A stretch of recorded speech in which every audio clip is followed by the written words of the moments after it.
প্রিয় ছাত্রছাত্রীরা, welcome to Bengal physical academy. আমি তোমাদের পিন্টু স্যার বলছি। অনেক স্টুডেন্টরা আমাকে কমেন্ট করে জানাচ্ছে যে তারা ফিক্সড প্রিপোজিশন মনে রাখতে পারছে না, তারা পড়ছে এবং মুখস্থ করছে কিন্তু পরীক্ষার সময় তারা ভুলে যাচ্ছে। সেই জন্য এই ক্লাসটা শুধুমাত্র সেই সমস্ত ছাত্রছাত্রীদের জন্য যারা ফিক্সড প্রিপোজিশন পড়ে ভুলে যায় এবং তারা ভুলে না যেতে পারে, যাতে না যায় এবং পরীক্ষার খাতায় তারা যাতে সঠিকভাবে করে আসতে পারে, তার জন্য আমি ফিক্সড প্রিপোজিশনের উপর তোমাদের এই ক্লাসটা এনেছি এবং এতে কিছু শর্ট ট্রিক্স তোমাদের অ্যাপ্লাই করব যাতে তোমরা ভুলে না যাও এবং পরীক্ষায় ঠিক করে আসতে পারো। এসো শর্ট ট্রিক্সটা তোমাদের দেখায়। ইচ্ছা, আগ্রহ আর আকাঙ্ক্ষা, যে সমস্ত শব্দের মিনিং ইচ্ছা, আগ্রহ, আকাঙ্ক্ষা বোঝাবে, সেই সমস্ত শব্দগুলির শেষে সাধারণত একটাই প্রিপোজিশন বসে, সেটা হলো ফর। যেমন ডিজায়ার, ডিজায়ার কথার অর্থ হচ্ছে ইচ্ছা বা আকাঙ্ক্ষা বা আগ্রহ, তাই এরপরে আবার কি বসবে? ফর প্রিপোজিশন বসবে। আবার হ্যাঙ্গার, হ্যাঙ্গার মানে হচ্ছে ইচ্ছা বা আকাঙ্ক্ষা, তাহলে এরপরেও ফর প্রিপোজিশন বসবে। আবার প্যাশন, প্যাশন মানে কি? আগ্রহ, হ্যাঁ, তাই এরপরেও আমরা ফর প্রিপোজিশন দেব। জিল, জিল মানে কি? ইচ্ছা বা তোমার আকাঙ্ক্ষা, মনের ইচ্ছা, সেটাকে আমরা ফর প্রিপোজিশন দেব। ইগার, ইগার মানে আগ্রহ, এখানেও ফর প্রিপোজিশন বসবে। হোপ মানে কি? ইচ্ছা, ফর প্রিপোজিশন বসবে। উইশ মানে ইচ্ছা, ফর প্রিপোজিশন বসবে। প্রে মানে প্রার্থনা করা, এটাও একটা তোমার আগ্রহ বা ইচ্ছা বা একটা আকাঙ্ক্ষা, তাই এরপরেও আমরা ফর প্রিপোজিশন দেবো।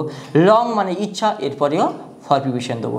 অর্থাৎ আমি তোমাদের এই কথাটাই বলতে চাইছি প্রিয় ছাত্রছাত্রীরা, যে সমস্ত শব্দের বাংলা মানে, যে সমস্ত ইংরেজি শব্দের বাংলা মিনিং ইচ্ছা, আগ্রহ বা আকাঙ্ক্ষা বোঝাবে, সেই সমস্ত শব্দগুলির পর সাধারণত একটাই প্রিপোজিশন বসে, সেটা হলো ফর। আরও কয়েকটা আমরা ফিক্সড প্রিপোজিশন দেখি। যেমন বাই, এই বাইয়ের পরে, বাই মানে কেনা, এবং এরপরে দুটো প্রিপোজিশন বসতে পারে। এক হচ্ছে ইন প্রিপোজিশন বসতে পারে, আবার এক প্রিপোজিশন বসতে পারে। তাহলে বাই ইন, যখন কোনো বড় দোকান থেকে কিছু কিনবে, যেমন মার্কেট থেকে তুমি যখন কিনবে, অথবা বড় কোনো শপ থেকে কিনবে বা স্টোর থেকে কিনবে, যখন তোমরা কোনো স্টোরে থেকে কিনবে, তখন আমরা কিন্তু বায়ের পরে ইন প্রিপোজিশন বসবে। অর্থাৎ he buy a pencil in the market, মানে সে মার্কেট থেকে একটা পেন্সিল কিনলো। অথবা he buy a pencil in a store, he buy a pencil in the market. আবার তুমি যদি কিনতে চাও যে he buy a pencil in the store, তখন কি, অর্থাৎ স্টোর এবং মার্কেট থেকে যখন তুমি কিছু কিনবে, তখন কিন্তু বায়ের পর ইন প্রিপোজিশন বসবে। কিন্তু যদি কোনো দোকান থেকে তুমি কিছু কিনতে চাও, তখন কিন্তু বায়ের পরে এক প্রিপোজিশন বসবে। অর্থাৎ he buy a pencil at a shop, অর্থাৎ দোকান থেকে তুমি একটা পেন্সিল কিনলে।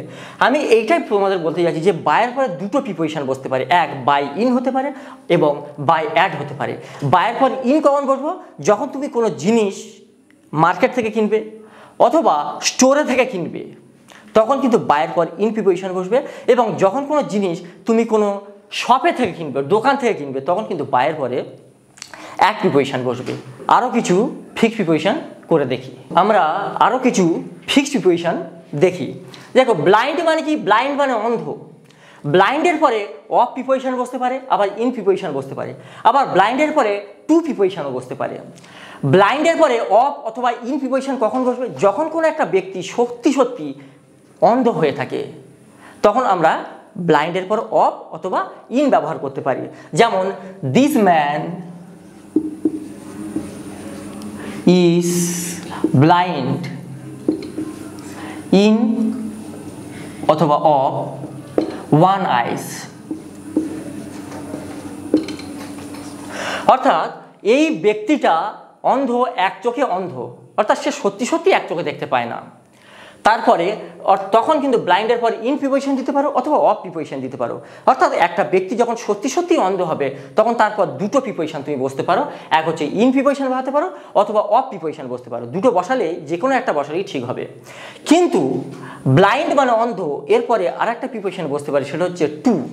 কখন সেটা বসাবো? যখন একটা ব্যক্তি বা একটা মা বা একটা মহিলা যখন মানে প্রেমে অন্ধ হয়ে যায়, অর্থাৎ মোহতে অন্ধ হয়ে যায়, ভালোবাসায় অন্ধ হয়ে যায়, তখন কিন্তু ব্লাইন্ডের পরে আমরা টু প্রিপোজিশন বসবো। যেমন মা তার ছেলের ভুলে অন্ধ, ছেলে ভুল করছে অথচ মা ধরতেই পারছে না, মা বুঝতেই পারছে না, সেটাকে কি বলবো? মোহতে অন্ধ।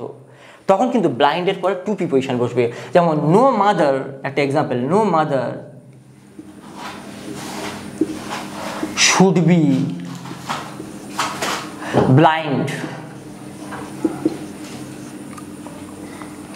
blind to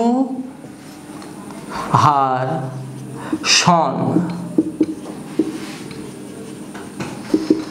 বলছে কোনো মাকে উচিত নয় তার ছেলের মানে প্রেমে অন্ধ হওয়া, মানে মোহতে অন্ধ হওয়া, এটাই বলতে চাইছি। অর্থাৎ ব্লাইন্ডের পর আমরা তিনটে প্রিপোজিশন ব্যবহার করতে পারছি। এক হচ্ছে ব্লাইন্ড অফ অথবা ইন, যখন কোনো ব্যক্তি সত্যিকারের অন্ধ হয়ে থাকে। আর ব্লাইন্ডের পর টু প্রিপোজিশন কখন বসতে পারে? যখন কোনো ব্যক্তি বা মা তার সন্তানের প্রতি মোহতে অন্ধ হয়ে যায়, তখন আমরা কিন্তু ব্লাইন্ডের পর টু প্রিপোজিশন বসাবো। আরও কয়েকটা ফিক্সড প্রিপোজিশন দেখি। অ্যাবসলভ, অ্যাবসলভ কথার অর্থ হচ্ছে মুক্তি হয়ে যাওয়া বা মুক্তি পাওয়া। এই অ্যাবসলভের পরে দুটো প্রিপোজিশন বসতে পারে, এক অ্যাবসলভ ফ্রম, আবার অ্যাবসলভ অফ। অ্যাবসলভ ফ্রম কখন বসবে? যখন তুমি কোনো ব্যক্তি দোষারোপ থেকে মুক্তি পেল।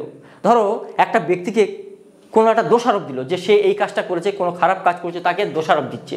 সেই দোষারোপ থেকে যখন সে মুক্তি পাবে তখন অ্যাবসলভের পর ফ্রম প্রিপোজিশন বসবে। যেমন he was absolved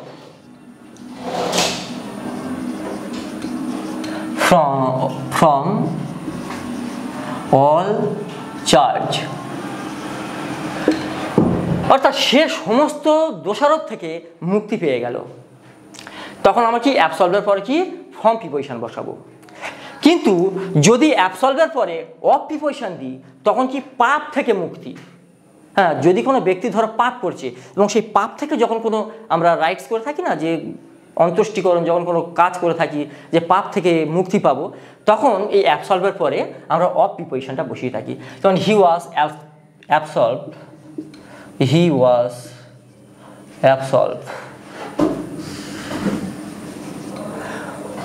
of all sin। অর্থাৎ সমস্ত পাপ থেকে যখন কোনো ব্যক্তি মুক্তি পেয়ে যায় তখন আমরা অ্যাবসলভের পরে অফ প্রিপোজিশন বসাবো। প্রিয় ছাত্রছাত্রীরা, যদি তোমাদের এই ক্লাসটা ভালো লেগে থাকে তাহলে এই ক্লাসটা বন্ধুদের মধ্যে শেয়ার করবে এবং সাবস্ক্রাইব করবে। জয় হিন্দ।